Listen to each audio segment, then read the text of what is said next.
The rest of my life, still,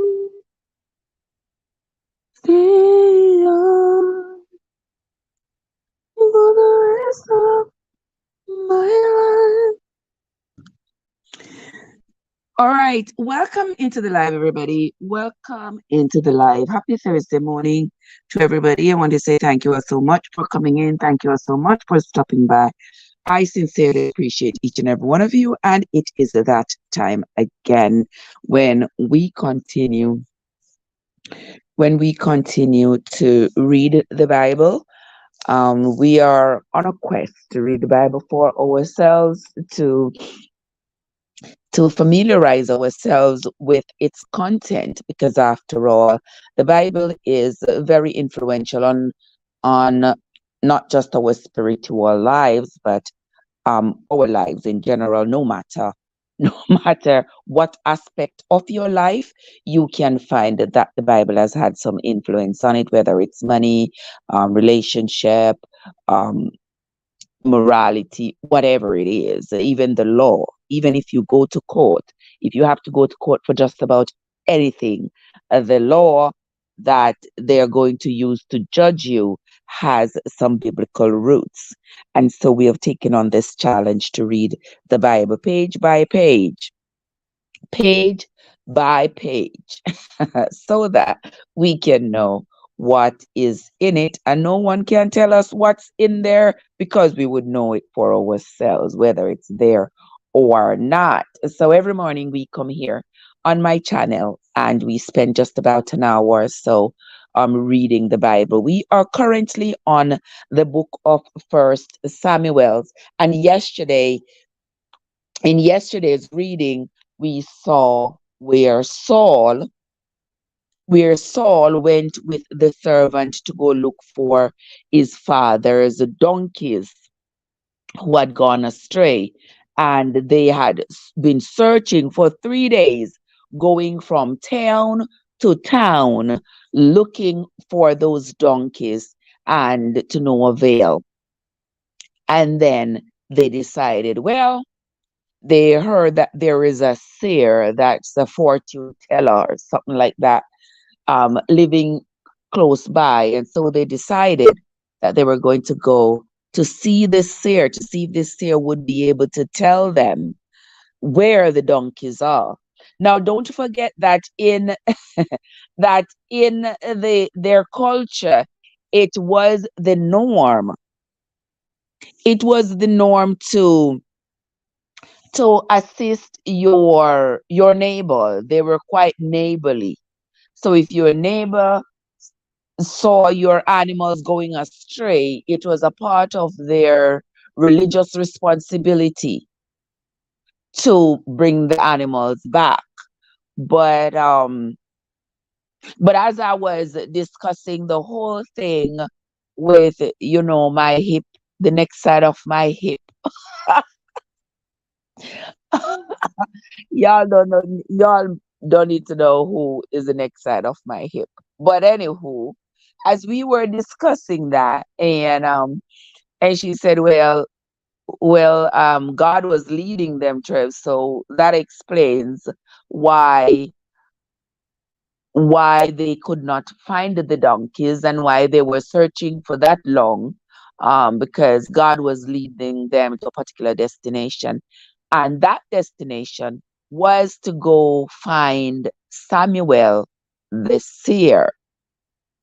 Because after they had discussed between them about consulting the seer, they went to Samuel, and God had already told Samuel that these people were going to come to see him, and he was already prepared for these people to show up. And so Saul and the servant showed up at Samuel's place, trying to get Samuel to tell them exactly where, in his ability to fortune tell, where the donkeys are. So this morning we are going to be continuing with the reading. But before we do that, if you are new here, a very, very special welcome to you. Thank you so much for coming in. Um, if you are a returning traveler, I want to say thank you for your continued support. Okay, if you have your book Bible or your Google Bible, please follow along. Follow along so that we can all be on the same page. And if you have any questions, you are free to ask them in the chat. And since I'm no theologian, we are just doing ourselves a good favor, I believe. If you have any additional literature regarding what we are reading, you are more than welcome to put it in the chat, or you can always contact me on on WhatsApp, on Facebook, on TikTok, on YouTube. You can always find me. Just send me a message, and we will get it through. All right. So welcome again, everybody. Let us begin. We are on to First Samuel's chapter 10. Then Samuel took a vial of oil. All right. Now Saul and the servant are with Samuel at this point. Okay. So let's see what happens. Chapter 10 of First Samuel. Then Samuel took a vial of oil and poured it upon his head and kissed him and said, "It is not because the Lord hath anointed thee to be captain over his inheritance. When thou art departed from me today, then thou shalt find two men by Rachel's sepulchre in the border of Benjamin at Zelzah. And they will say unto thee, the asses, that's the donkeys, which thou wentest, you know the language of the Bible, this wentest, gozettes, and all of this. Um, I'll try to read it in modern day language so that we all understand what we're reading here. All right. Verse 2. Samuel says to Saul, when thou art departed from me today, then thou shalt find two men by Rachel's sepulchre in the border of Benjamin at Zelzah. And they will say unto you, the donkeys that you went to find are found. And lo, your father has left the care of the donkeys and cries for you, saying, what shall I do for my son? So Samuel says to Saul, listen, when you leave here, remember he anoints Saul now. He anoints Saul with oil. He says to Saul, go your way.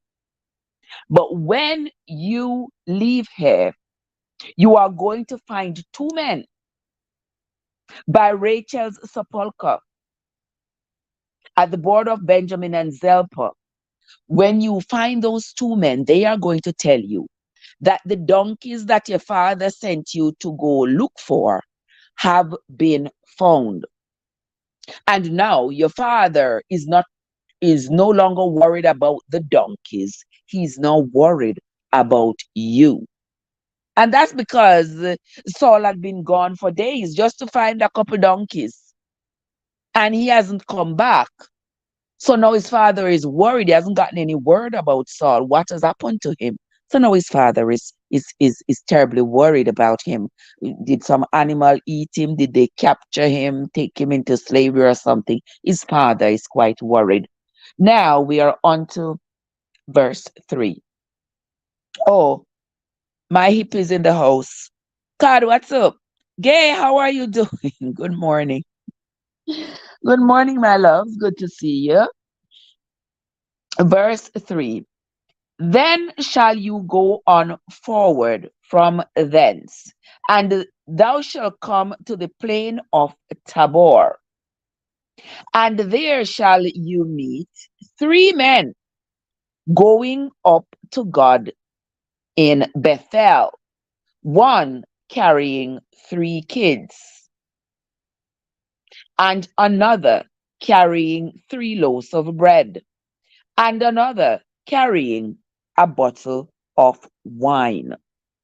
So this is Samuel telling Saul what his future is. When you leave here, you're going to find 2 men at Rachel's sepulchre. They are going to tell you that your father has found the donkeys that you went to look for, and now he's worried about you. You are also on your way back. When you reach to the plain of Tabor, you are going to see 3 men. One is going to be carrying 3 kids. We mean 3 goat kids, We don't mean children.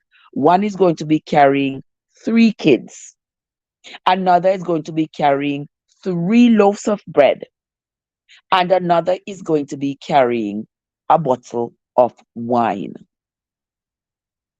And they will salute you and give you 2 loaves of bread, which you shall receive of their hands. All right. So now he's telling them that these men are going to give Saul 2 loaves of bread, which you shall receive of their hands. After that, thou shalt come to the hill of God, which is the garrison. Watch out, only know the word garrison in the Bible. Only didn't know the word garrison in the Bible. No wonder where the garrisons come from, where the word garrisons come from. I tell you all plain and straight that everything that we are experiencing in our lives has a biblical connection. Who would have thought the word garrison was in the Bible? But here it is in the book of First Samuel.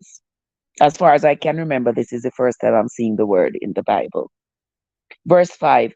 After that, thou shalt come to the hill of God, where is the garrison of the Philistines.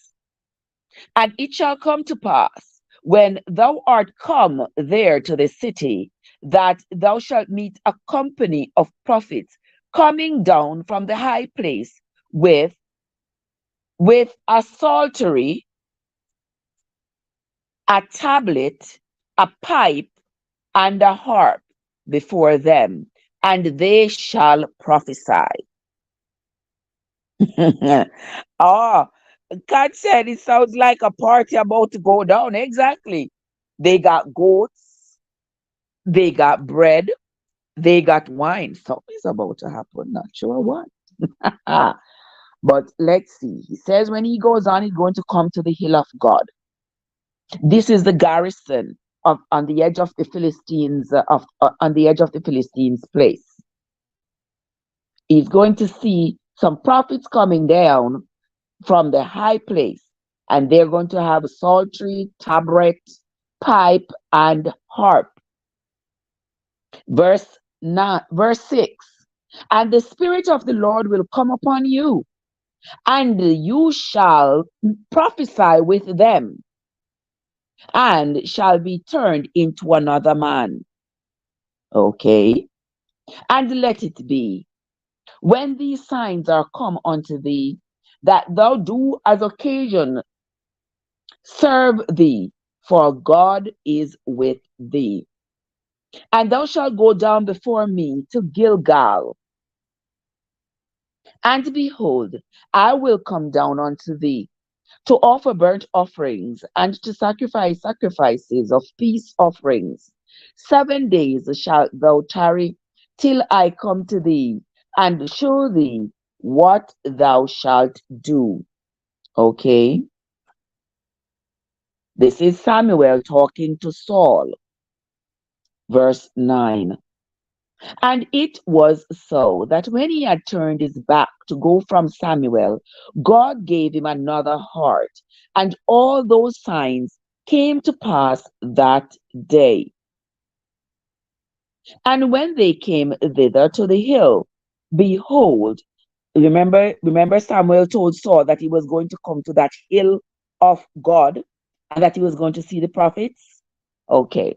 Verse 10 says, and when they came thither to the hill, behold, a company of prophets met him, and the Spirit of God came upon him, and he prophesied among them. And it came to pass when all that knew him before time saw that, behold, he prophesied among the prophets. Then the people said one to another, what is this that is come upon the son of Kish? Is Saul also among the prophets? So the people are wondering what has happened to Saul. All in a sudden, all in a sudden, Saul has become a prophet, and they never heard nothing of him being a prophet before. He go to go look for donkeys, and he come back as a prophet. Let's continue. And one of the same place answered and said, but who is their father? Therefore it became a proverb. Is Saul also among the prophets? And when he had made an end of prophesying, he came to the high place. And Saul's uncle said unto him and to his servant, whither went he? They asked him, where did you go? And he said, to seek the asses, that means to look for the donkeys. And when he saw that they were nowhere, he came to Samuel. And Saul's uncle said, tell me, I pray thee, what Samuel said unto you. And Saul said unto his uncle, he told us plainly that the donkeys were found, but of the matter of the kingdom whereof Samuel spake, he told him not. Okay? So for those of you who are here, so Saul's uncle asked him, where have you been? What happened when you went to see Samuel? And he told him what Samuel said about the donkeys, but he never said what Samuel said about him being going to be prophesying with the prophets that he shall meet coming down from the hill of God. So he kept back some of the story. He ain't tell his uncle the whole story. Now we on to verse 17. And Samuel called the people together unto the Lord of Mizpeh, and said unto the children of Israel, thus said the Lord God of Israel, I brought up Israel out of Egypt, and delivered you out of the hand of the Egyptians, and out of the hand of all kingdoms, and of them that oppressed you. And he have this day rejected your God, who himself saved you out of all your adversities and your tribulations. And he have said unto him, nay, but set a king over us. Now therefore present yourselves before the Lord by your tribes and by your thousands. And when Samuel had caused all the tribes of Israel to come near, the tribe of Benjamin was taken. Okay. And when Samuel had caused all the tribes of Israel to come near, the tribe of Benjamin was taken. All right, let us continue to see why that was so. Verse 21. When he had caused the tribe of Benjamin to come near by their families, the family of Matri was taken, and Saul the son of Kish was taken, and when they sought him, he could not be found. Therefore they inquired of the Lord further, if the man should yet come here. And the Lord answered, behold, he hath hid himself among the stuff. I don't know what kind of stuff. But they inquired of the Lord, where was Saul? They said he had hid himself among the stuff.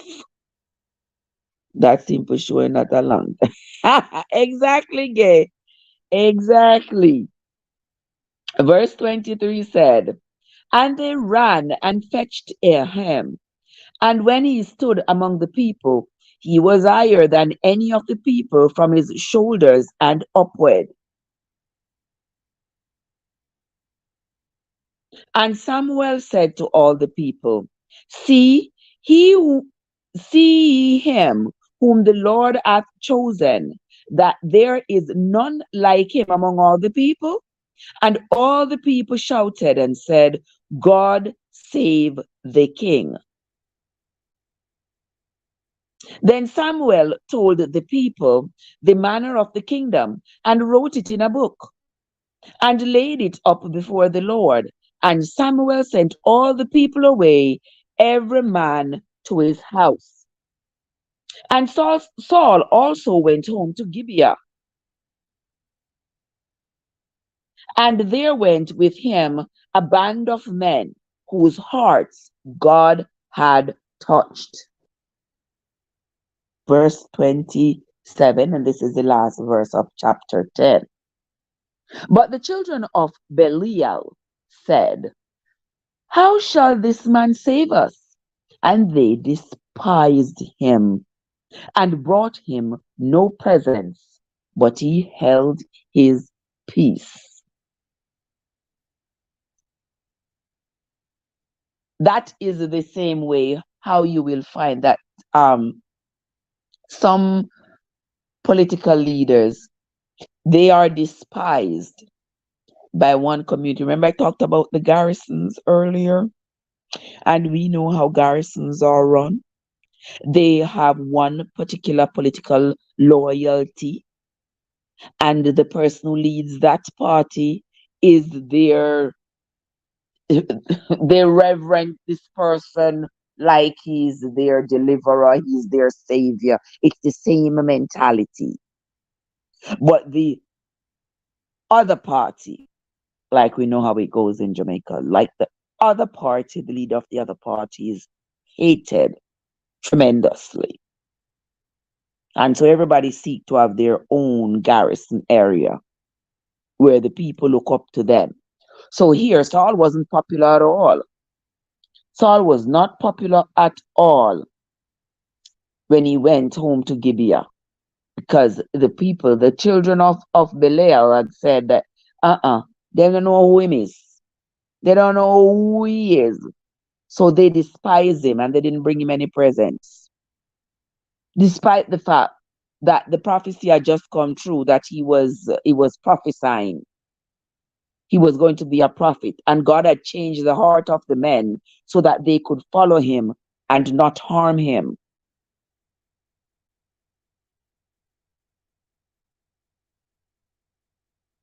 Kat, Lurleen is here. Lurleen, what's up? Good morning. Kat says they called the tribe of Benjamin forward, which Kitch was from, and Saul hid himself. Hmm? They called the tribe of Benjamin forward.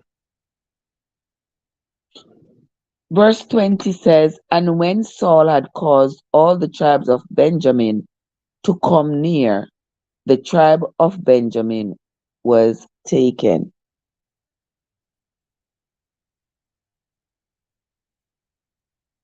I don't get what you're saying, Card. Explain that to me some more. Because I'm not sure. I'm not sure what you're saying. Because he called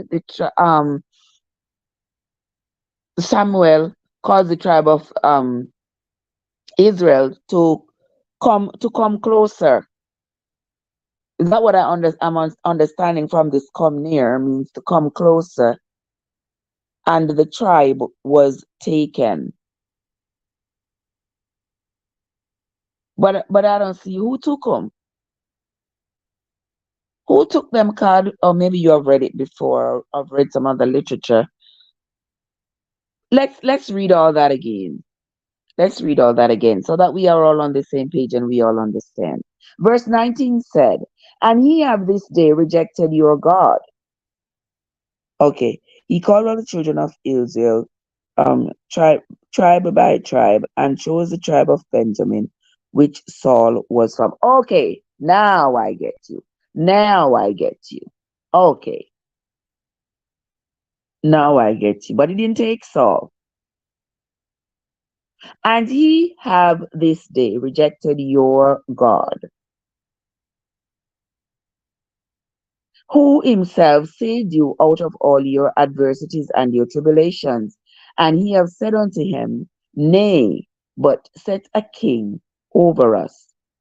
Now therefore present yourselves before the Lord by your tribes and by your thousands.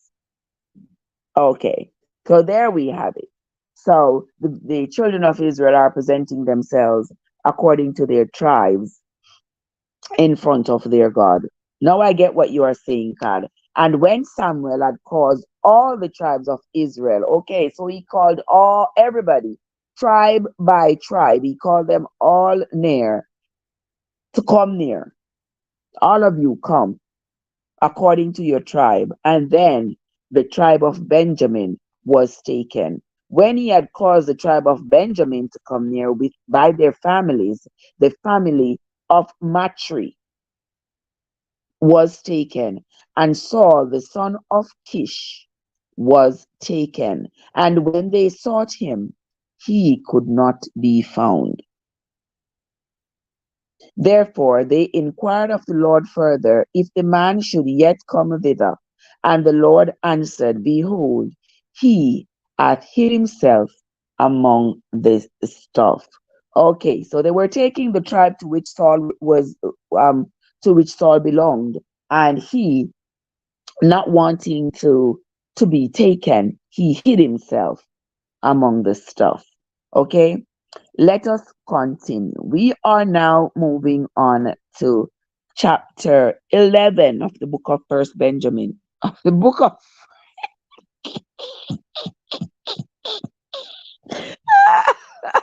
the book of First Samuel. I was looking in the chat and I saw the word Benjamin and I thought about the book of Benjamin. That is funny. But I meant the book of First Samuel. Now we are on to chapter 11. Then Nahash the Ammonite came up and encamped.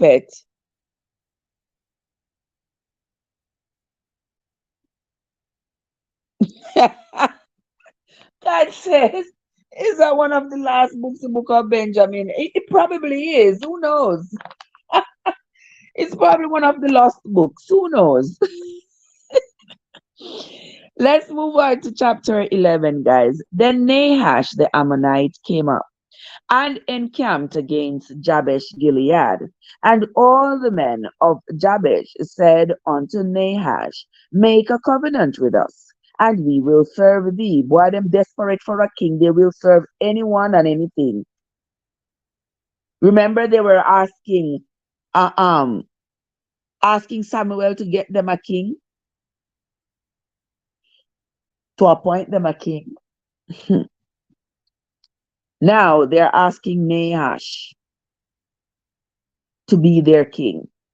And Nahash the Ammonite answered them, On this condition will I make a covenant with you, that I may thrust out all your right eyes, oh my God, and lay it for a reproach upon all Israel. And the elders of Jabesh said unto him, Give us 7 days respite. I mean, give us 7 days to think about it, that we may send messengers unto all the coast of Israel. And then, if there be no man to save us, we will come out to thee. You know hear what Nahash tell them? If you don't want me to be uno king, you have to make a pledge. So when you do anything wrong, me I go dig out to no eye. Them say, hold on now. Give us 7 days. We are going to ask all the people all along the coast of Israel. We're going to ask everybody what they think, who they think, who they think should be our king, and then we will get back to you. All right. They want some time to think about it. Verse 3, And the elders of Jabesh said unto him, Give us 7 days respite, that we may send messengers unto all the coast of Israel.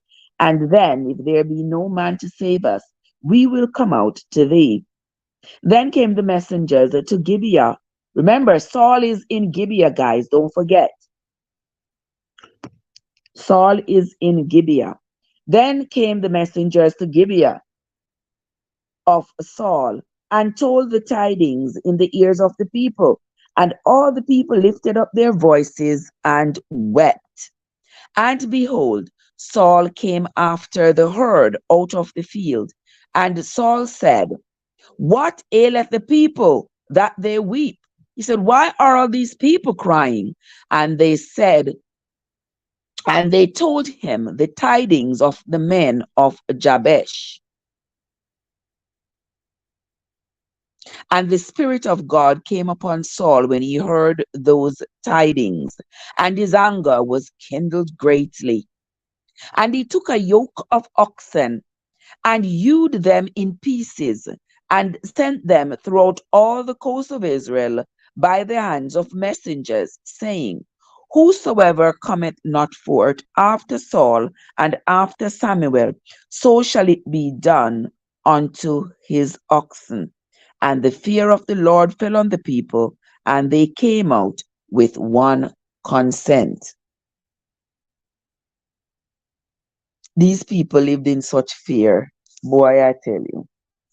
And the people around them who wanted to be their judges and their leaders knew that the people were so afraid of their God, they used it against them all the time. So you will find that repeatedly the Bible says, and the fear of the Lord. The people were deathly afraid. The word fear and afraid is used so much to gain control, to have these people. It is unbelievable.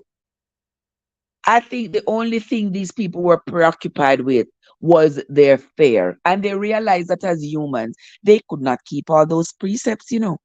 They couldn't keep them because they were human and there were so many.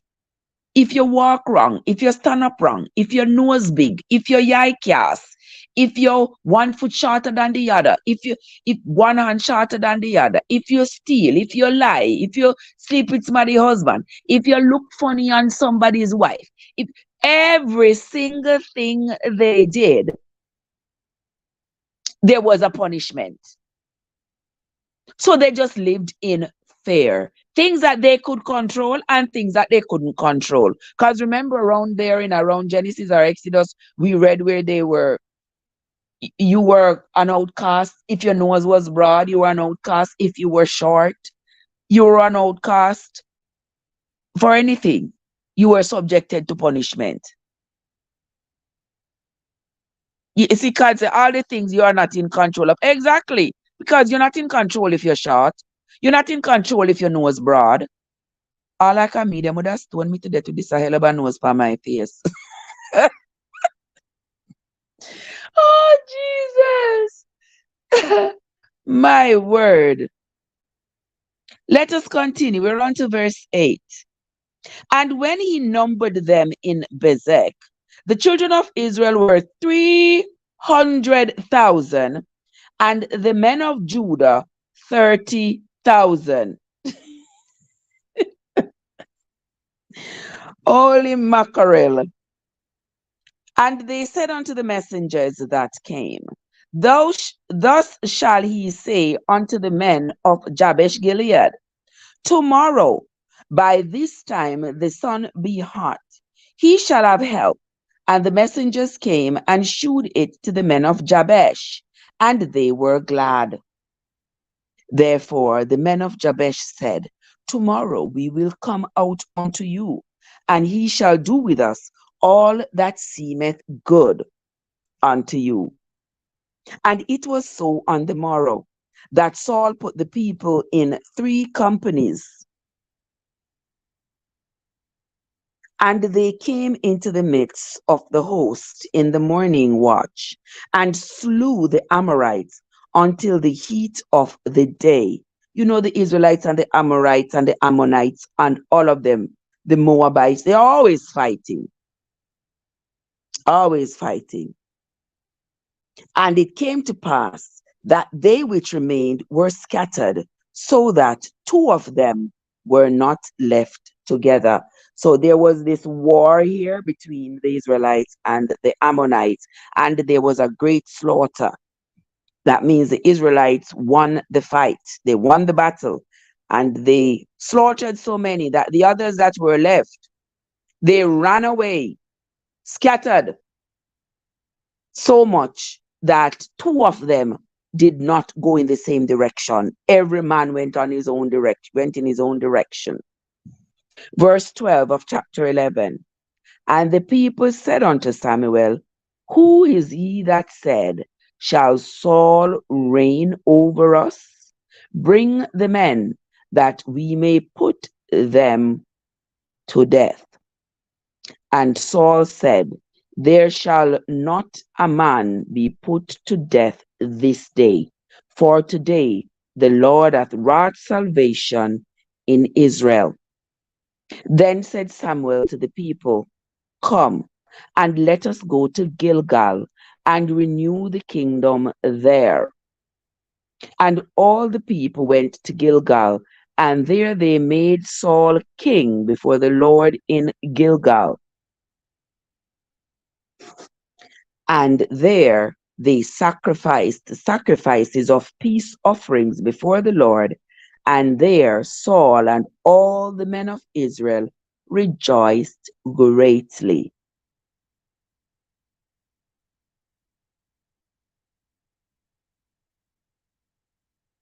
Okay, that's the end of chapter 11. We see in chapter 11 where there was a great battle between the Israelites and the Ammonites, and the Israelis won. The Israelites won, and now, um, and now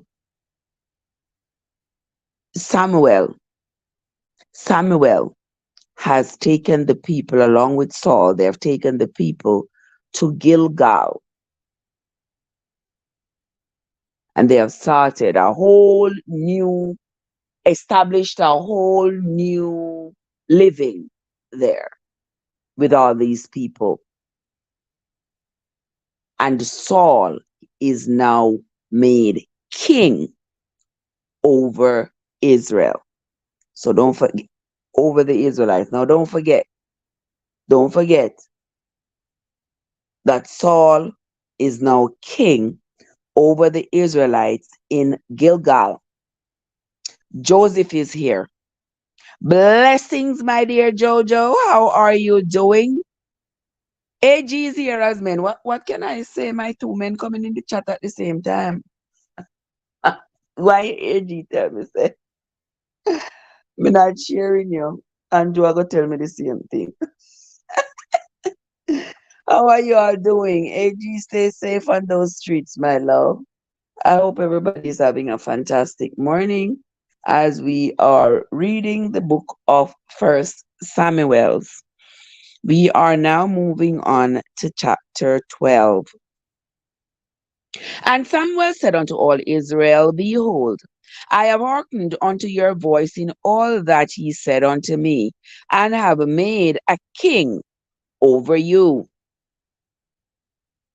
Remember, people, the people still, remember the people, they revere Samuel. They love Samuel. Whatever Samuel tell them to do, they will do. Samuel has been ruling over them since he was a child. And now he's an old man, but he still has a lot of power over the people. He's almost like, it's like how the people them run behind the Pope. And whatever the Pope said them run go do it, you like that. That's how Samuel. Um, what AG said, two men, hell no. I'm your one and only. Just like that. I agree. I agree. Okay. Let's continue on chapter 12 and verse 2. And now behold, the king walks before you, and I am old and gray-headed, and behold, my sons are with you. And I have walked before you from my childhood unto this day. Behold, here I am, witness against me before the Lord and before his anointed. Whose ox have I taken? Or whose ass have I taken? Or whom have I defrauded? Whom have I oppressed? Or of whose hand have I received any bribe to blind mine eyes therewith? And I will restore it to you. So here Samuel is telling them, if I have offended any of you in any way, let me know. Tell me now, because I am now old, I am gray headed. I cannot travel and tarry with you all much longer. I cannot go the long distance with you all anymore. But my sons will be with you in your journeys. But tell me, have I offended anybody? Have I taken anybody's ass? Have I judged anybody wrongly? Have I defrauded anybody? Have I taken any bribes from anybody and enacted false justice? No, well, that's an oxy. um, and administered false judgment against anybody, or because I was bribed? Talk to me, people. Tell me, have I done any of this? And if I have, I will make that wrong right. And they said, Thou hast not defrauded us, nor oppressed us, neither hast thou taken aught of any man's hand. And he said unto them, The Lord is witness against you, and his anointed is witness this day, and he have not found aught in my hand. And they answered, He is witness. And Samuel said unto the people, It is the Lord that advanced Moses and Aaron, and that brought your fathers out of the land of Egypt. Now therefore stand still, that I may reason with you before the Lord of all the righteous acts of the Lord, which he did to you and to your fathers. When Jacob was come into Egypt, and your fathers cried unto the Lord, then the Lord sent Moses and Aaron, which brought forth your fathers out of Egypt, and made them dwell in this place. And when they forgot the Lord their God, he sold them into the hand of Sisera, captain of the host of Azor, and into the hand of the Philistines, and into the hand of the king of Moab, and they fought against them. Here he's reminding these people that when you don't follow the precepts of the Lord, he punishes you. He tells you he sells you to another set of oppressors, just like he had sold your fathers into slavery in Egypt. He had sold your forefathers into slavery in Egypt, and he has done the same to you all. He has sold you to the Philistines. He sold you to the king of Moab. Sold you to Sisera. You have been sold over and over again, and still not learning. And I don't think it's because they are not learning, it's because they are humans, and their human flaws from which they cannot escape is always used to judge them. That's just what it is. All right. Samuel walked pure before God. Samuel walked pure before God, but Samuel never bring up him son them right. He walked pure before God, all right. But his sons, let us continue. And they cried unto the Lord, saying,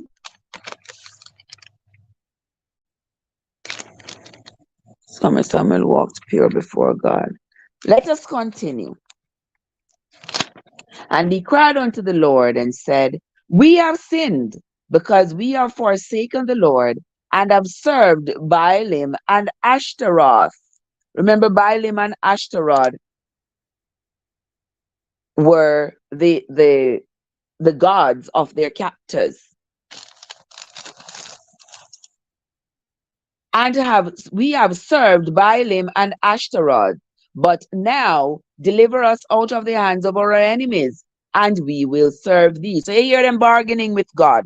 They're trying to bargain with God. Say, listen, we have been serving these other gods, the gods of our captors. So hear what? If y- how you say you love us so much, yet you are always delivering us into the hands of our enemies, always making people putting us into slavery, always having these Gentile people having dominion over us. But yet you say you love us so much. So because they are having dominion over us, then we are serving their gods. So this is the deal. Deliver us out of their hands so that we can serve you. This is them bargaining with the Lord. Verse 11 says, and the Lord sent Jerubbaal, and the Lord sent Jerubbaal and Bedan and Jephthah and Samuel, and delivered you out of the hand of your enemies on every side, and he dwelled safe. And when he saw that Nahash, the king of the children of Ammon, came against you, he said unto me, nay, but a king shall reign over us, when the Lord your God was your king. Now therefore, behold, the king whom ye have chosen, and whom ye have desired, and behold, the Lord hath set a king over you. You understand where the idea of this king come from? Having a king over you, a queen over you, somebody to rule over you, to tell you what to do, where to go, how to do it, and how to go. You can raise your kids well and they still go astray. We can identify. Yes, God. You can raise your kids right and they can still go astray. That is very, very true. Well, I don't know, but Joel and Abia, they weren't living up to what their father taught them.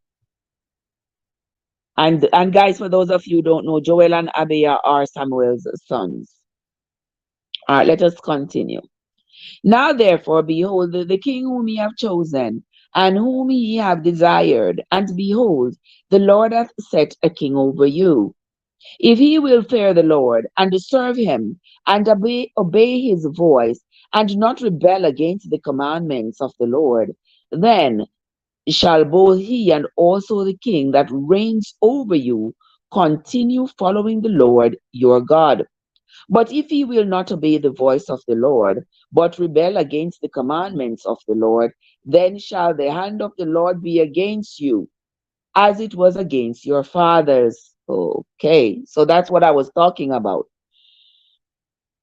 How if they disobey, if they disobey these commandments and these many precepts and statutes, how they were dealt with so harshly.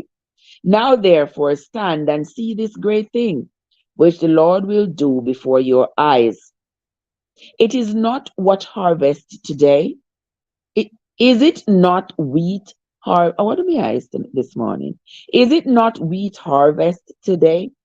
I will call unto the Lord, and he shall send thunder and rain, that he may perceive and see that your wickedness is great, which ye have done in the sight of the Lord in asking you a king. Okay. So the Lord said to them, it is wheat harvest to them. You're going to make it rain fall so hard that you can't even gather up the wheat. And when the rain wet up the wheat are going to start rotten. So you not going to have no wheat at all because you too wicked. You come here asking for another God, for another king, asking for another king when I am supposed to be your king. I'm going to deal with you all like I dealt with your forefathers. Mighty God of Daniel. Let's move on to verse 18. So Samuel called unto the Lord, and the Lord sent thunder and rain that day, and all the people greatly feared the Lord and Samuel. Poor people, them, they live in fear every day. Verse 19 said, and all the people said unto Samuel, pray for thy servants unto the Lord thy God, that we die not. For we have added unto all our sins this evil to ask for a king. So the people them now have to come back to Samuel, come beg him. The people them ask for a king. Samuel goes to the Lord, tell the Lord, so the people them ask for one king.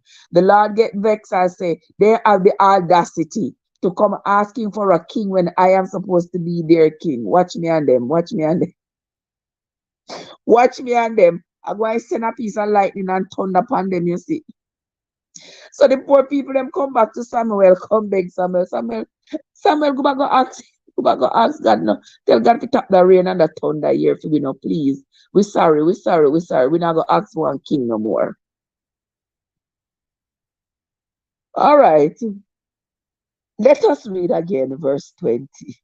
And Samuel said unto the people, fear not, he have done all this wickedness. Yet turn not aside from following the Lord, but serve the Lord with all your heart, and turn ye not aside, for then shall he go after vain things, which cannot profit nor deliver, for they are vain. For the Lord will not forsake his people for his great name's sake, because it had pleased the Lord to make you his people. Verse 23, moreover for me, God forbid that I should sin against the Lord in ceasing to pray for you, but I will teach you the good and the right way. So Samuel knows that if he stops praying for the people, that's going to be a transgression because he has to go to God to intercede on their behalf. Because the people, them, you remember in a Moses time, then call them stiff necked, hard ears people, ears them tough like a rock. And the people, them ears not tough, The people, them just can't keep up. Verse 24. Only fear the Lord and serve him in truth with all your heart, for consider how great things he hath done for you. Verse 25. But if he shall still do wickedly, he shall be consumed, both you and your king.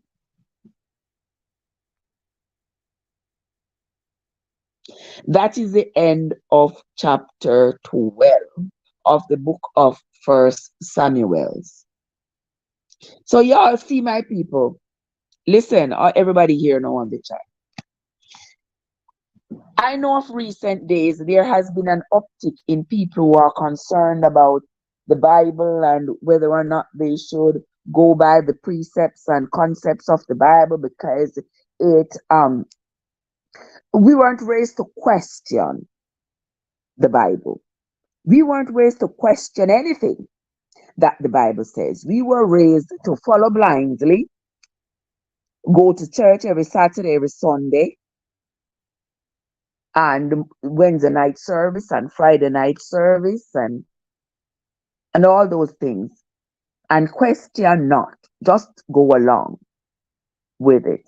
But nowadays we have found that a lot of people are questioning whether or not all of these writings in the Bible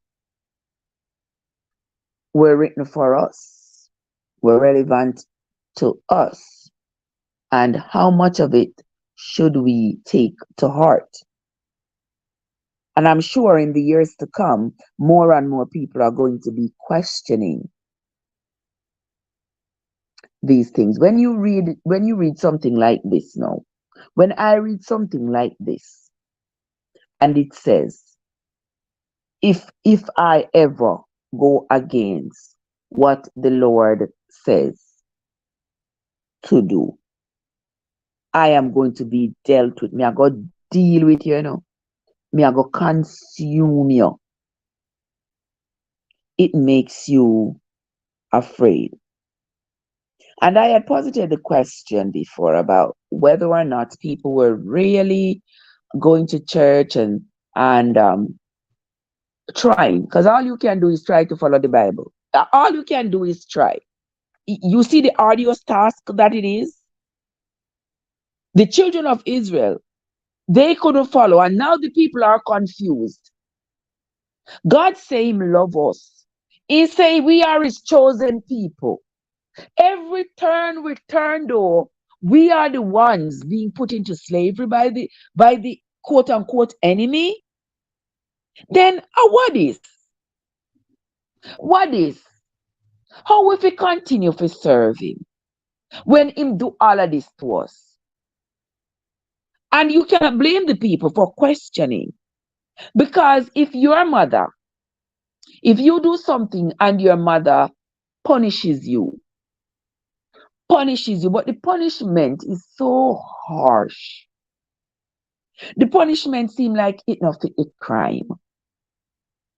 Wouldn't you consider whether or not your mother love you, even though she give you food to eat, she give you a roof over your head, she give you clothes to wear, all those things. But when you do something wrong, the way how she beat you and take iron and burn you and cigarette and out it pan you and you don't you think you would ask yourself if your mother really loves you? And so here we see the children of Israel continuing to question their loyalty to their God, who says that they are the chosen people. But yet, every slip up, every slip up means a beat down. If them slip up and them go into war, them lose. If them whatever it is that they do that is against the Lord's precepts and commandments, they are punished so severely. That's why every opportunity they get, they are serving other gods. Everybody who put them in a bondage, they quickly abandon their God and start serving their captors' gods. Trev, he was not enlightened to certain. Well, that is true too. That is true. But Trev, what is it that we really want? Great question, because we had everything in the Garden of Eden and was told not to eat of one tree, and that's the one we went after. Well, I guess because we are humans. I guess that's what it is. And we're still going after the tree in the Garden of Eden. We're still going after that tree. We're still going after that tree, my friend. Oh my God. Let's move on to chapter 13. I hope you all are following me and I hope you all are enjoying the reading as much as I am enjoying bringing it to you guys. It's my absolute pleasure to come here each morning and read the Bible so that we all can get an understanding of what the Bible really, really says. All right, intermission.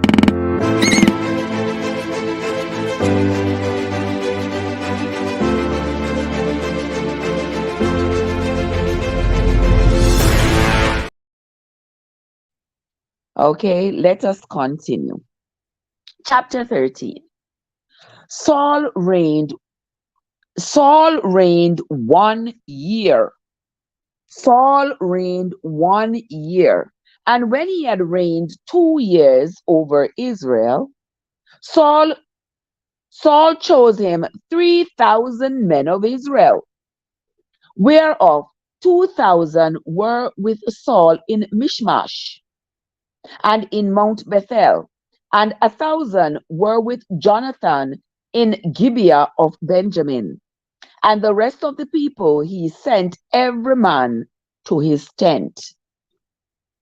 And Jonathan smote the garrison of the Philistines that was in Gibeah, and the Philistines heard of it.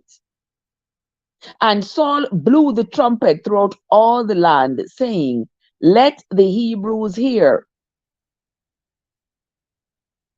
So you know they use the trumpet for communication a lot because remember when we read Nehemiah, how Nehemiah used the trumpet to alert everybody that the enemies were upon them, and he also blew the trumpet so they can gather. Guilty as charged. I agree. We're still in the Garden of Eden, still hunting for that fruit. That's in the Garden of Eden that we were told not to eat. Um, let's do this. Verse 4. And all Israel heard say that Saul had smitten a garrison of the Philistines, and that Israel also, the language here, guys,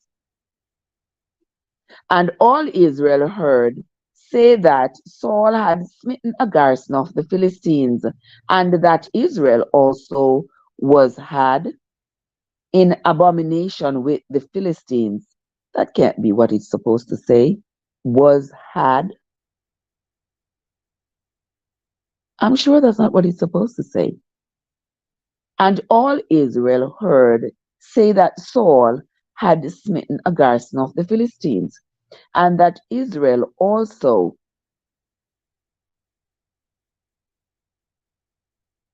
was had in abomination with the Philistines, and the people were called together after Saul to Gilgad. I'm sure this must mean that that Israel also had an abomination with the Philistines, and the people were called together after Saul. I'm sure that must have been a typo right there, because I've never heard of that was had. Uh-uh. That's not even just bad English. That had to be a typo there. Verse 5. And the Philistines gathered themselves together to fight with Israel, 30,000 chariots and 6,000 horsemen, and people as the sand which is on the seashore in multitude. And they came up and pitched in Mishmash, eastward from Bethaven. When the men of Israel saw that they were in a strait, for the people were distressed, then the people did hide themselves in caves, and in thickets, and in rocks, and in high places, and in pits. The people them hide from the Philistines, because the Philistines are coming in their numbers as the sand is on the ocean. They are coming. And some of the Hebrews went over Jordan to the land of Gad and Gilead. Y'all remember? People, you remember? For those of you who have been here. So we can have an imagination about, have a mental picture of where this war is going to happen. Remember, the children of Israel has crossed over the river Jordan. We established that a long time ago. Now, on the other side of Jordan, remember the Reubenites and the Gadites and the half of Manassites. Those are the children of Israel who live on the other side, where Moses had given them that land on the other side of the river Jordan. Now, over the side where is supposed to be the promised land. Now, this is where this the Philistines are coming up against the Hebrews. It says, and some of the Hebrew people went over Jordan. So some of them crossed back the river Jordan and went back into the land of God and Gilead. That's over there, back into the land of God, the Gadites, the Reubenites, and the half of Manassites. And all the people followed him trembling.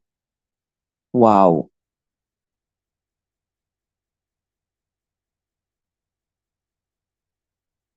As for Saul, he was yet in Gilgal, So Saul went to Gilgal. Some of the people hide under rocks. They were so afraid that the Philistines were coming. Them hide in caves, in bushes, in rocks, in pits everywhere. And some of them even take the journey, the treacherous journey, and went back across the river Jordan over into Gilead, where the Gadites, the Reubenites, and the half of Manassites were. And as for Saul, he he was still in Gilgal, and all the people followed him, trembling. And he tarried 7 days, according to a set time that Samuel had appointed. But Samuel came not to Gilgal, and the people were scattered from him. Remember, Samuel had appointed Saul to be king over the people in Gilgal. So now the people them following Saul everywhere he go, but they are afraid. They are trembling with fear because they know the Philistines are coming in their numbers, and they are worried the Philistines are going to are going to be victorious over them. And Saul said, "Bring hither a burnt offering to me, and peace offerings." And he offered the burnt offering. And it came to pass that as soon as he had made an end of offering the burnt offering, behold, Samuel came. And Saul went out to meet him, that he might salute him. And Samuel said, "What hast thou done?" And Saul said, "Because I saw that the people were scattered from me, and that thou camest not within the days appointed, and that the Philistines gathered themselves together at Michmash. Therefore, said I, the Philistines will come down now upon me in Gilgal, and I have not made supplication unto the Lord. I forced myself, therefore, and offered a burnt offering." And Samuel said to Saul, "Thou hast done foolishly. Thou hast not kept the commandment of the Lord thy God, which he commandeth thee. For now would the Lord have established thy kingdom upon Israel forever. But now thy kingdom shall not continue. The Lord hath sought him a man after his own heart, and the Lord hath commanded him to be captain over his people, because thou hast not kept that which the Lord commanded thee." So here is Samuel chastising Saul. Saul himself was afraid, that the Philistines were coming. He himself was afraid, and the people he was leading, the people were afraid as well. So imagine you being the leader, and you are afraid of the enemy, and the people you are leading are afraid of the enemy. You have to appear to be strong. You have to give the people some hope. So here he is offering a burnt offering. But Samuel said to him, "You are doing the wrong thing, man. The Lord is no longer going to have you lead his people. He's going to appoint a captain, somebody else."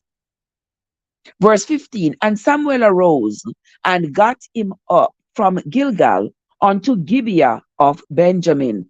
So Samuel left Gilgal and went to Gibeah of Benjamin. And Saul numbered the people that were present with him, about 600 men. That is not going to be enough men to fight the Philistines, who are coming with 30,000 chariots and people as the sand of the sea. And Saul and Jonathan, his son. Okay, so Jonathan was Saul's son.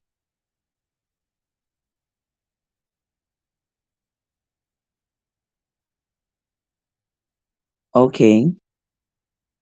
So, and Saul and Jonathan his son, and the people that were present with them, abode in Gibeah of Benjamin, but the Philistines encamped in Michmash. And the spoilers came out of the camp of the Philistines in three companies. One company, one company turned unto the way that leadeth to Ophrah, unto the land of Shual,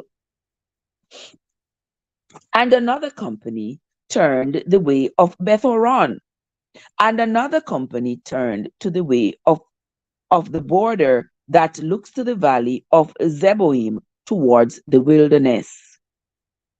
Now there was no smith found throughout all the land of Israel. For the Philistines said, lest the Hebrews make them swords or spears.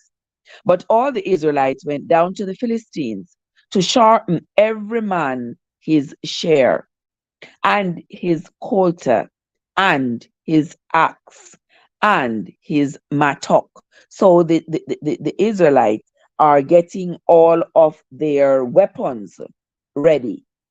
Verse 21 said, yet they had a file for the mattocks, and for the coulters, and for the forks, and for the axes, and to sharpen the goads.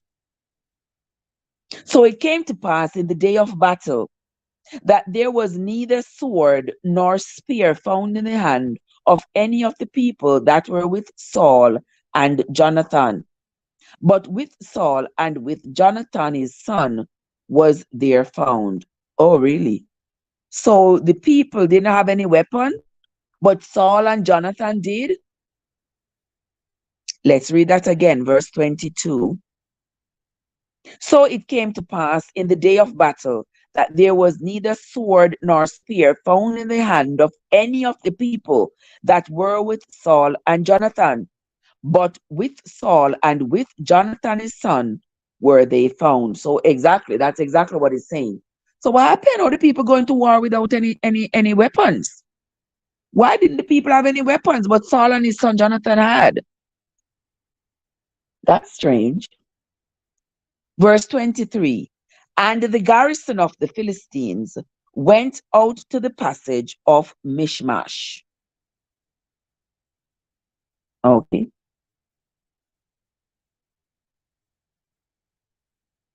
Let's see what happens. The last chapter we're reading for today is chapter 14. Let's begin. Now it came to pass upon a day that Jonathan the son of Saul said unto the young man that bare his armor, come, and let us go over to the Philistines' garrison that is on the other side. But he told not his father. Honestly, Opitney can do things. So Jonathan did not tell his father Saul that he was going to take some of the people to go fight the Philistines. Him just pick it up on himself and decided that he was going to go. Grab some people and say, oh, no, come with me. Let us go over into the Philistines' garrison. Because go down in a ghetto. And this on the other side, let us see what is going on over there. But he didn't tell his father, so his father no say he's going. Verse 2. And Saul tarried in the uttermost part of Gibeah under a pomegranate tree, which is in Migron. And the people that were with him were about 600 men. And Ahiah, the son of Ahitub, Ichabod's brother, the son of Phinehas, the son of Eli, the father's priest, the Lord's priest in Shiloh, wearing an ephod, and the people knew not that Jonathan was gone. And between the passages by which Jonathan sought to go over unto the Philistines' garrison, there was a sharp rock on one side, on one side, and a sharp rock on the other side. And the name of one rock was Bozez, and the name of the other was Sene. Okay, so here it's talking about Jonathan on his way to go over into the Philistines' territory. He's going through some little passageway, some little walkway of the sort, and there were two rocks, one on one side, one on the other. One rock was called Bozez, and the other was called Sene. Verse 5. The forefront of the one was situate northwards over against Michmash, and the other southwards over against Gibeah. And Jonathan said to the young men that bare his armor, come, and let us go over into the garrison of these uncircumcised. It may be that the Lord will work for us. For there is no restraint to the Lord to save by many or by few. And his armor bearer said unto him, do all that is in thy heart. Turn thee, Behold, I am with thee according to thy heart. Then said Jonathan, Behold, we will pass over unto these men, and we will discover ourselves unto them. If they say thus unto us, Tarry until we come to you, then we will stand still in our place, and will not go up unto them. But if they say thus, Come up unto us, then we will go up, for the Lord hath delivered them into our hand, and this shall be a sign unto us. You see, how Jonathan is daring. You see, how Jonathan is daring, like some RDS pitney, like him four parents, some of them RDS. Uh-huh. So here now, he is going to take some men and go into the Philistines' territory.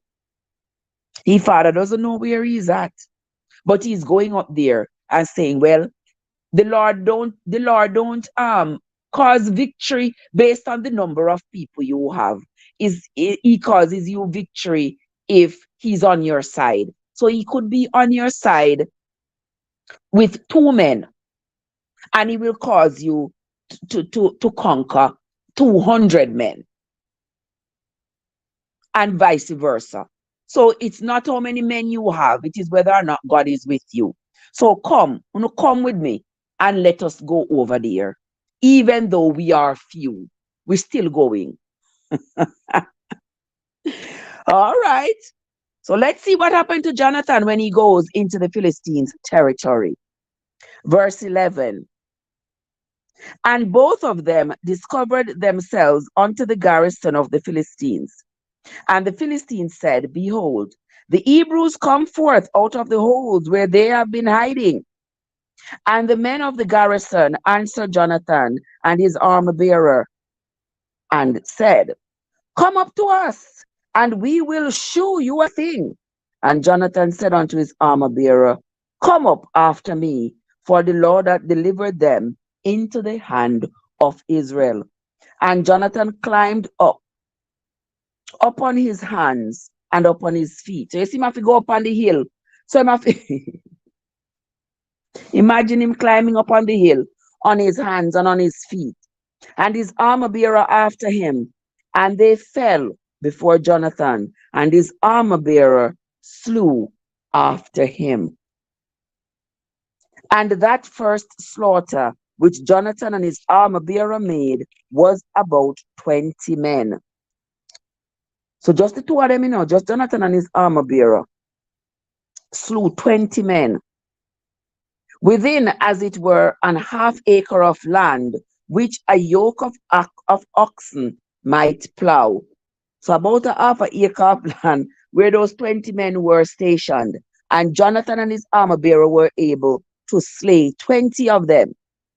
And there was trembling in the host. So the people them afraid now. Here comes another warrior. This must be like another Samson. They trembled in the field, and among all the people, the garrison and the spoilers, they also trembled, and the earth quaked. So it was a very great trembling. And the watchmen of Saul in Gibeon of Benjamin looked, and behold, the multitude melted away, and they went on beating down one another. Then said Saul unto the people that were with him, Number now, and see who is gone from us. And when they had numbered, behold, Jonathan and his armor bearer were not among them. And Saul said unto Ahijah, Bring hither the ark of God, for the ark of God was at that time with the children of Israel. Or you all remember that the Philistines had taken away the ark of God, and they had a fierce fight, and they were able to the Philistines, during all those fights, they kept losing and losing and losing, and they figured, well, I guess we are losing because we have this ark. We have this ark of the covenant, the ark of God that belongs to the Israelites. We have it in our possession, and I figured this is what is causing the curse on us. Y'all remember that? We read that earlier. And so they had brought it back. and given it back to the Israelites. So Saul said to Ahiah, bring hither the ark of God, for the ark of God was at this time with the children of Israel. And it came to pass, while Saul talked unto the priests, that the noise that was in the host of the Philistines went on and increased. And Saul said unto the priest, withdraw thine hand. And Saul and all the people that were with him assembled themselves, and they came to the battle. And behold, every man's sword was against his fellow, and there was a very great discomfiture. Moreover, the Hebrews that were with the Philistines before that time, which went up with them into the camp from the country round about, even they also turned to be with the Israelites that were with Saul and Jonathan. So they were having such great victory over the Philistines that even the people, because by this time they were intermarrying. There were people who had gone over to Israelite people who had gone over to be with the Philistines, and that's where their loyalty were. There were men who were married to Israeli women and Israeli women who were married to Philistine men. So there was a lot of interracial, intertribal marriage, if you will. And here it is saying that even the people who had gone over to the Israelite people who had now pledged their loyalty, and they didn't come to follow Saul. They still stayed over there, staying loyal, um, worshiping Baal and Ashtaroth over on that side with the Philistines. They too recognized that their loyalty really was with their people, the Israelites. And so they came over, switching loyalty. Y'all know about that when I'm talk about the garrison, right? Where people switch loyalty. hmm So these people were coming over now, switching loyalties, coming over to fight with the Israelites, but not against them. Okay, let us continue. Verse 22 of chapter 14 of the book of First Samuel. Likewise, all the men of Israel, which had hid themselves in Mount Ephraim, when they heard that the Philistines fled, even they had followed hard after them in the battle. So you remember the number of Philistines came, but here the few the few men. Remember, I said it was only 600 of them, with Saul fighting fighting the Philistines, and here they are being victorious. So the Lord saved Israel that day, and the battle passed over unto Beth Aven. And the men of Israel were distressed that day, for Saul had adjured the people, saying, cursed be the man that eateth any food until evening, that I may be avenged on mine enemies. So none of the people tasted any food. See, none of the people eat any food, because Saul said, if you ever take a morsel of food, we're going to lose the battle. So nobody should eat anything. And all they of the land came to a wood, and there was honey upon the ground. Honey again. Y'all remember honey? Y'all remember that Samson found honey in the dead lion? Now they said they find piece of wood, honey is in it. Verse 25, and all they of the land came to a wood, and there was honey upon the ground. And when the people were coming to the wood, behold, the honey dropped. But no man put his hand to his mouth, for the people feared the oath. So the people feared the oath that they had taken, that they shouldn't eat any food, because if they eat anything, they could lose the battle. But how you gonna go a battle for an empty stomach? You're not bound to lose. Andrea is in the place and Sister Winsome is in the place. Welcome. God said, where were they supposed to get the strength to fight if they didn't eat? Exactly. Exactly. And here they are passing by the woods, or would, I guess. And they see honey on the ground and they didn't even taste it. And the honey sugar would have given them some energy. They couldn't taste it because they were so deathly afraid. But Jonathan heard not when his father charged the people with the oath. Wherefore he put forth the end of the rod that was in his hand and dipped it in the honeycomb and put his hand in his mouth, and his eyes were enlightened. So Jonathan didn't hear his father. When his father Saul told all the people, no, don't eat nothing, because if you don't eat anything, we are going to lose the war. And his son not here. He didn't hear. So him taste some of the honey. And now his eyes were enlightened. That's another Adam and Eve story. Where they eat the apple and suddenly their eyes were open. And here comes Jonathan tasting the honey, and now his eyes are open. Then answered one of the people and said, Thy father straitly charged the people with an oath, saying, Cursed be the man that eats any food this day. And the people were faint. Then said Jonathan, My father hath troubled the land. See, I pray you, how mine eyes have been enlightened, because I tasted a little of this honey. How much more, if haply the people had eaten freely today of the spoil of their enemies which they found?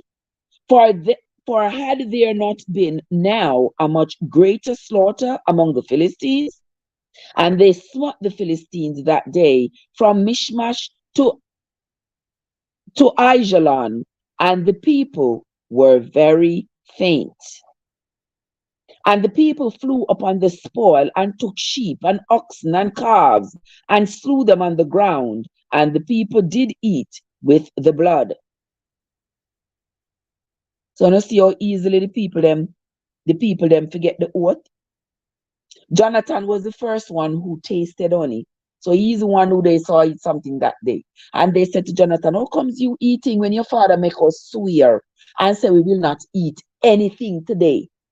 How comes you eat? Jonathan say, Oh, no, pay my father no mind. Oh, no, pay my father no mind. Because look, we just slaughtered a whole slaughter of Philistines.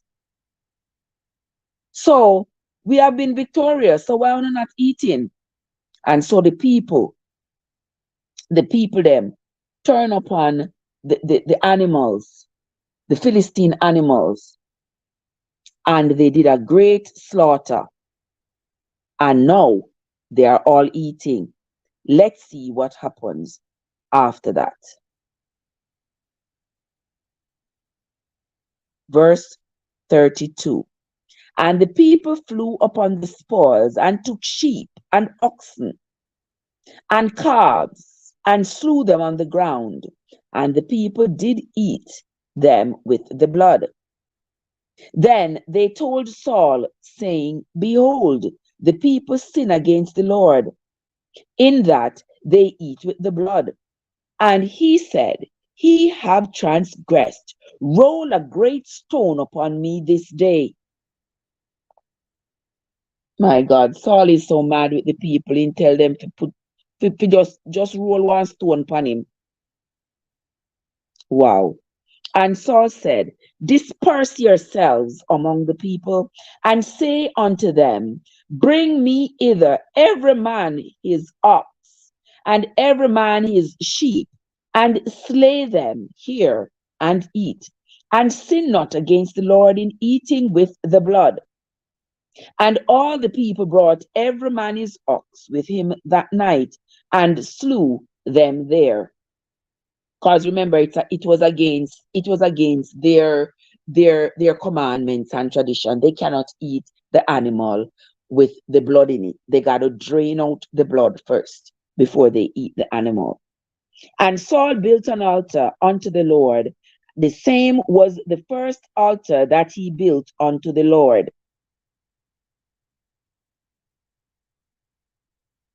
Yard Foods, how are you doing, my love? So good to see you, my dear.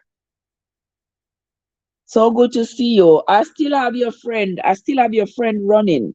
Whatever his name, you're the one from Trelawney. I still have him running. Verse 36. And Saul said, let us go down after the Philistines by night and spoil them until the morning light. And let us not leave one man of them. And they said, do whatsoever seemeth good unto thee. Then said the priest, let us draw near hither unto God. And Saul asked counsel of God, shall I go down after the Philistines?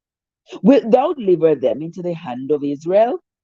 But he answered him not that day. Hmm. Now you want to go back to war against the Philistines, but you just all these people that are with you just um disobeyed their commandments. They just ate the food, all these animals with the blood, and now you want to go down to fight. You think you're going to be successful again? Let us continue and see what happens. Verse 37. And for those of you who are just coming, we are reading 1 Samuel chapter 14 at the moment. And Saul asked counsel of God, shall I go down after the Philistines? Wilt thou deliver them into the hand of Israel? But he answered him not that day. And Saul said, draw ye near hither, all the chief of the people, and know and see wherein this sin hath been this day. For as the Lord liveth, which saveth Israel, though it be in Jonathan my son, he shall surely die. But there was not a man among all the people that answered him. Then said he unto all Israel, be ye on one side, and I and Jonathan my son will be on the other side. And the people said unto Saul, do what seemeth good unto thee.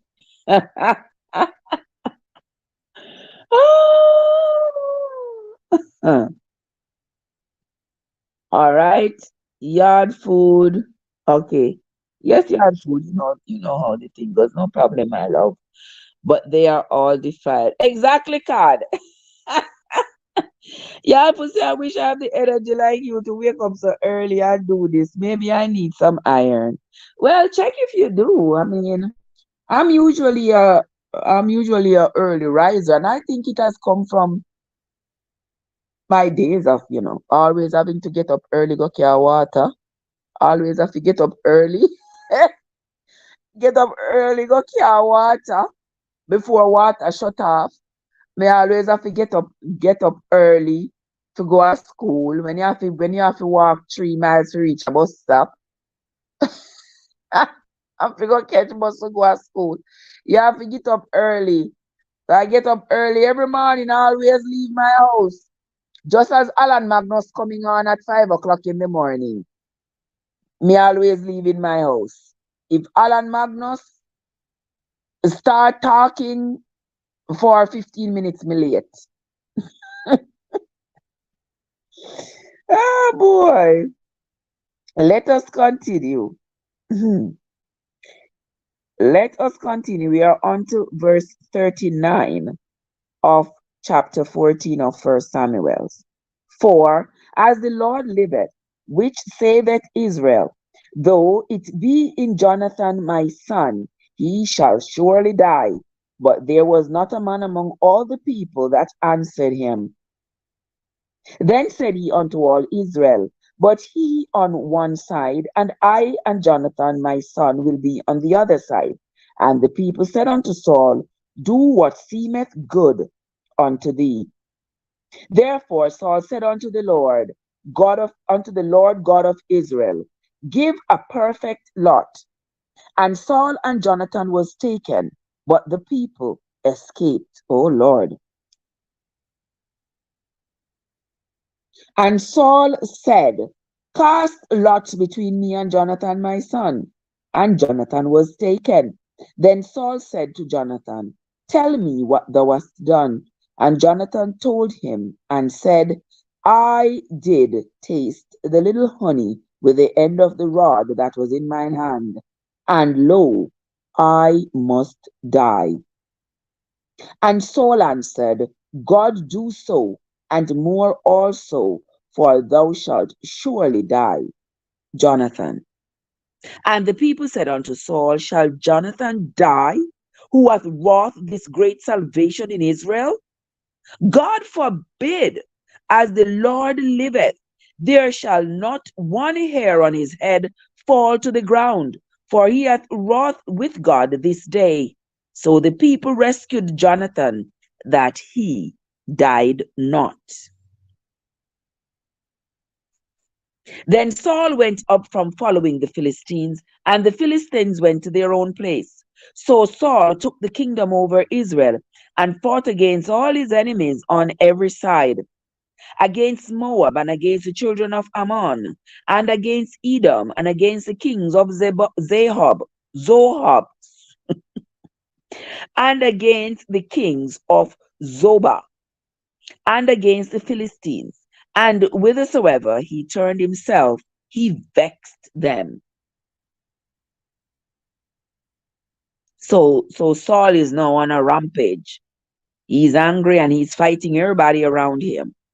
And he gathered a host and smote the Amalekites and delivered Israel out of the hands of them that spoiled them. Now the sons of Saul were Jonathan and Ishul. Is it Ishul or Ishuai? That look like Ishuai. Ishui. Now the sons of Saul were Jonathan and Ishuai and Melchishua. And the names of his two daughters were these. The name of the firstborn was Merab, and the name of the younger was Michal.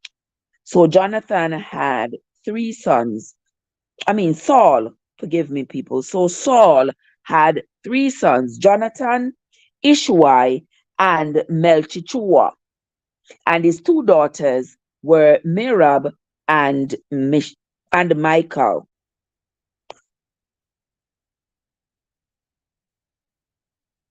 And the name of Samuel's wife was Ahinoam.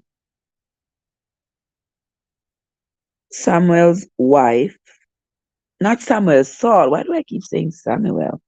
Good for the people for standing up for Jonathan. Exactly. When will this part of destruction and bloodshed end? I don't think it's ever going to end. See, it traveled generation after generation after generation. Because even until today, there is still slaughters going on over and everywhere. Look down there in Israel. Israel and Palestine are fighting tooth and nail all day long. There's always a fight. There is this perpetual conflict that remains between them. Okay, so let us read that again. Verse 48. And he gathered a host and smote the Amalekites and delivered Israel out of the hands of them that spoiled them. Now the sons of Saul were Jonathan and Ishuai and Melchichua. And the names of his two daughters were Merab and Michal. Merab was the firstborn, and Michal was the younger one. And the name of Saul's wife was Ahinoam, Ahinoam, Ahinoam, the daughter of Ahimaaz. And the name of the captain of his host was Abner, the son of Ner, Saul's uncle.